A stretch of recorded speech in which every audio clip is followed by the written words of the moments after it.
Welcome to Take 5, your 5-minute inspirational message from Solid Rock Drogheda. Just last month, we had a big storm hit Ireland. Now, it wasn't a long storm, it went through fairly quickly, but for the 6 hours or so that the storms were raging in each area, it was estimated to be the strongest winds that we'd had in a storm in Ireland, possibly since records began. Now, thankfully, there was almost no loss of life. I know of one person died because a tree fell on their car in County Donegal, but considering the strength of the storm, it seemed people were able to keep safe to a remarkable degree. Now, in our home, we did okay. In storms and power cuts are always an issue in the Park household, and the reason is because I keep tropical fish. I have 3 tanks of tropical fish and literally hundreds of fish, and the fact is it's not actually so much if there's a power cut, it's not so much keeping them warm. The water takes quite a long time to cool down. The biggest problem is actually the oxygen in the water, because the fish use up the oxygen in the water, and because it's obviously not flowing water like a river, it's just water sat in a tank. If they use up all the oxygen, they will literally suffocate, because they're pulling in water through their gills to get oxygen, but if there's no oxygen in the water, then they die. And so keeping the pumps running in the tanks is the big deal. And so we've learned, because we live in a rural area, there's overhead power lines, there's a lot of trees around. So if there are power cuts during a storm in Ireland, our house usually is one of those affected. Plus, because we're out in the country, every time they're building a new house and they have to connect it to the power supply, our house goes off, our power might go off for 4 or 5 hours during a working day, although we do get notification when that's going to happen. Now, all of that means that I have a generator. So we have a small portable generator that we set up that keeps the fish tanks going.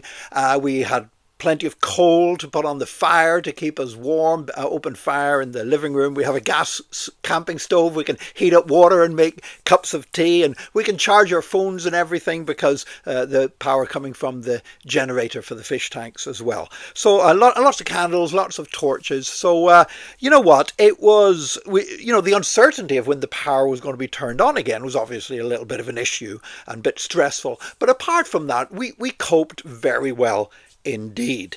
In fact, I think the biggest inconvenience of the day was when we discovered the Chinese takeaway was open nearby, and we decided, still having no power and we're fed up of eating cold food, that we would get a Chinese takeaway. And because so many other people affected by the storm were getting takeaway that night, they messed up on our order a little bit, and that was about the biggest inconvenience that there was. Now, other people struggled a lot more, but we were able to cope fine. And the reason why we were able to cope so well, and the reason why the nation as a whole managed to cope remarkably well with such powerful winds, was the warnings that we received.